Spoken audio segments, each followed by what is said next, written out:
ఆయన ఒంటి మీద వస్త్రాలు లేవు. అయితే ప్రియమైన దేవునికి బిడ్డలారా, దిగంబరిగా ఉండటానికి ఒంటి మీద వస్త్రాలు లేకపోవడానికి కారణం ఏమిటి అంటే దేవుని యొక్క ఆజ్ఞ వారు మీరారు. దేవుని యొక్క ఆజ్ఞ మీరి సర్పము మోసగించిన మాటలకు వారు మోసపోయి దేవుని యొక్క రాజ్యంలో దేవునితో నడిచిన ఆదాము అవ్వ వారు ఏమై ఉన్నారు అని అంటే వస్త్రాలు లేని పరిస్థితులు ఉన్నారు. దేవుని యొక్క స్వరము విని దోకునే పరిస్థితుల వరకు వారు వచ్చేస్తారు. ప్రియమందరులారా, అసలు బట్టలు లేవన్న విషయానికి ఎలా తెలిసింది ప్రశ్నిస్తూ ఉన్నాడు దేవుడు. ఈ రోజున కూడా నిన్ను నేను ప్రశ్నిస్తూ ఉన్నాను. నీ బ్రతికి ఎలాగైపోతున్న కారణం ఎవరు? నీ జీవితం పాడైపోవడానికి కారణం ఎవరు? దేవుని యొక్క సన్నిధిలోకి రాకపోవడానికి కారణం ఎవరు? నీవా, నీ ఇంటి వారా, నీ తల్లిదండ్రుల, ఎవరు? ప్రేమ నిలకబడ్డారా, నువ్వు చేస్తున్న క్రియలను బట్టి దేవునికి భయపడుతూ ఉన్నావు. నువ్వు నీతిగా, యథార్థంగా, న్యాయంగా నడుచుకుంటే నువ్వెక్కడైనా ధైర్యంగా నిలబడవచ్చు. మనం చేసి అన్ని కూడా అపవిత్రమైన పనులు చేసి నేను నీతిమంతుడిని అని చెప్పుకుంటే అది దేవుడు అంగీకరించడు. ప్రజలు చూడటం లేదు కదని మనము ప్రజల్లో గంతులు వేస్తే ఇక్కడి వరకే మనము పరిగెత్తమని అనుకుంటున్నామేమో. ఏదో ఒక రోజుని ఆ యొక్క రాజ్యం వరకు నువ్వు వెళ్ళాలి. ఆయన రాజ్యం వరకు వెళ్ళినప్పుడు ఆయన నిన్ను నిలదీస్తాడు, అడుగుతాడు.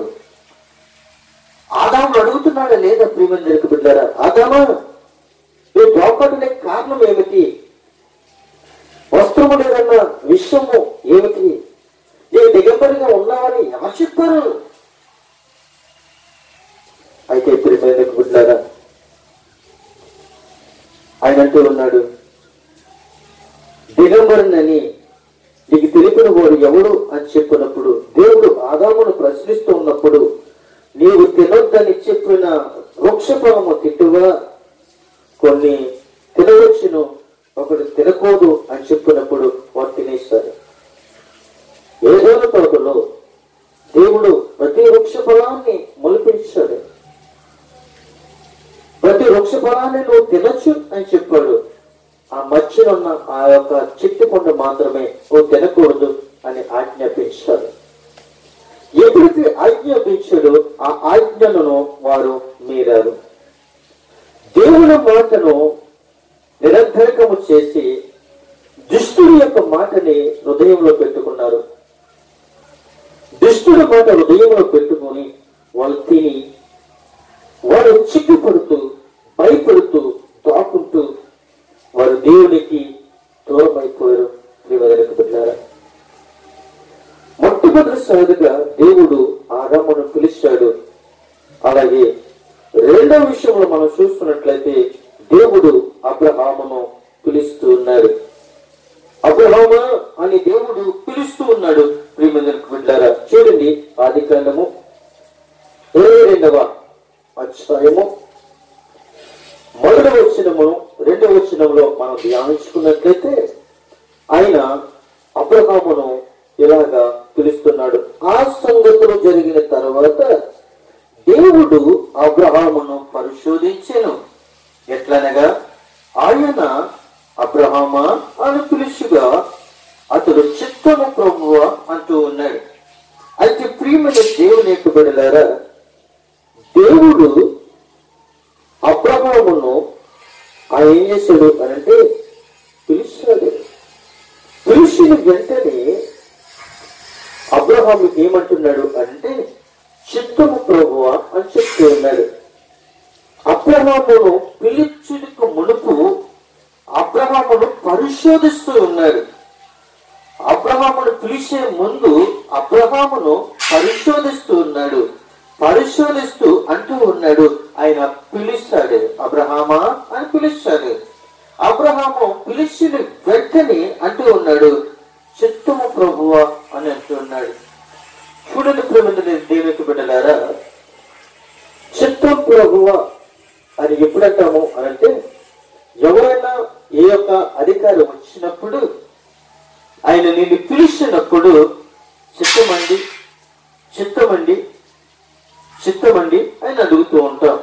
అయితే ప్రియమైన దేవునికి బిడ్డలారా, అధికారుని దగ్గరకు వచ్చి అడిగితే చిత్తము అని అంటున్నాం కదా.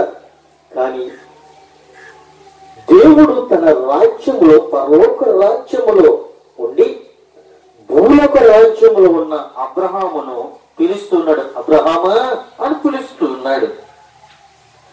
పరలోకానికి భూలోకానికి చాలా వ్యత్యాసము ఉంది.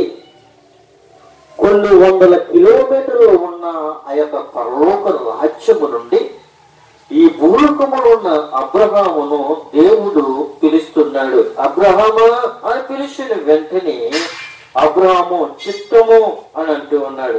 అయితే ప్రియమైన దేవునికి బిడ్డలారా, ఒక్క పిలుపుకే అబ్రహాము చిత్తము ప్రభువా అని అన్నాడు అనంటే అబ్రహాము ఎక్కడున్నట్లు అనంటే, నేనంటూ ఉన్నాను, అబ్రహాము యొక్క పిలుపు దేవుడు పిలుస్తాడు, నన్ను పిలుస్తాడు అన్న ఆ యొక్క ఆలోచనలో ఉన్నాడు అని నేను అనుకుంటూ ఉన్నాను.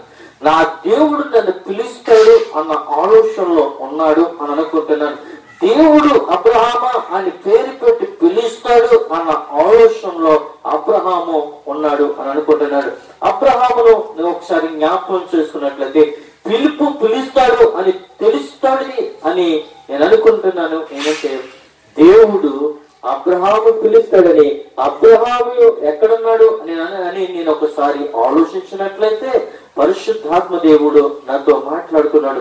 అబ్రహాము నీతిమంతుడుగా కనబడుతున్నాడు, అబ్రహాము యథార్థమంతుడుగా కనబడుతున్నాడు, అబ్రహాము న్యాయమంతుడుగా కనబడుతున్నాడు, అబ్రహాము దేవుని యొక్క సన్నిధిలో ఉన్నాడు అన్న ఒక విషయాన్ని దేవుడు నాకు బయలుపరుస్తున్నాడు. దేవుని యొక్క స్వరము వినడానికి కారణం ఏమిటి అంటే, అబ్రహాము దేవుని యొక్క సన్నిధిలో నిందాహరితుడుగా దేవుణ్ణి ఆరాధిస్తూ ఉన్నాడు, దేవుని యొక్క స్వరము కొరకు ఎదురు చూస్తూ ఉన్నాడు అని నేను ఈ రోజుని దేవుని యొక్క పక్షముగా నేను ఆలోచిస్తూ ఉన్నాను, ధ్యానిస్తున్నాను. అబ్రహామును దేవుడు పరిశోధిస్తున్నాడు. ప్రతి విషయంలో కూడా ప్రేమ అబ్రహామునే కాదు, నిన్ను నన్ను కూడా ఆయన పరిశోధిస్తున్నాడు. ఎటువంటి వాడివో, నువ్వు ఎటువంటి దానివో దేవుడు పరిశీలిస్తున్నాడు. నువ్వు యథార్థంగా జీవిస్తున్నావో, యథార్థంగా దేవుని ఆరాధిస్తున్నావో లేదో దేవుడు నిన్ను పరిశోధిస్తున్నాడు. నువ్వు ఉపకారం చేసేవాళ్ళగున్నావు, అపకారం చేసేవాళ్ళగున్నావు, నిన్ను పరిశోధిస్తూ ఉన్నాడు. దేవుని యొక్క సన్నిధిలో దేవుని యొక్క భయభక్తులు కలిగి జీవిస్తున్నావో లేదు నేను పరిశోధిస్తూ ఉన్నాడు. ప్రియమైన బిడ్డలారా, ఈ రోజున మనందరినీ కూడా ఆయన పరిశోధిస్తున్నారు. ఆయన చూడటం లేదనే అని నువ్వు అనుకుంటున్నావేమో, ఆయన చూస్తున్న దేవుడు. ప్రియమైన బిడ్డలారా, చూడండి, ఒక ఉదాహరణగా మరి ఒక విషయం మనం జ్ఞాపకం చూసుకున్నట్లయితే, అబ్రహాము దేవుడు మనకు దేవుడై ఉన్నాడు. అబ్రహాము దేవుడు పిలిచిన దేవుడు మనకు కూడా, ఆయన మనల్ని కూడా పిలుస్తున్నాడు అని మనము ఒకసారి జ్ఞాపకం చేసుకోవాలి.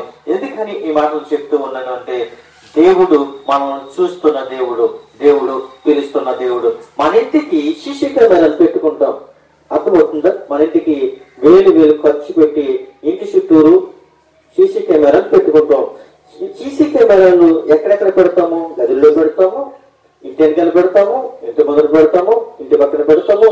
4 పక్కన కూడా సీసీ కెమెరాలు పెట్టి మనం ఏం చేస్తున్నామో, నా ఇంటి వారు ఏం చేస్తున్నారు, నా కుటుంబస్తులు ఏం చేస్తున్నారు అని నువ్వు సంరక్షించడానికి, వాళ్ళు పరిశోధించడానికి, వాళ్ళ ఆలోచనల్ని కలిగి ఉండటానికి ఒక భరోసాగా నువ్వు ఏం చేస్తున్నావు అని అంటే సీసీ కెమెరాలు పెడుతూ ఉన్నావు. అది పెట్టడం మంచిదే.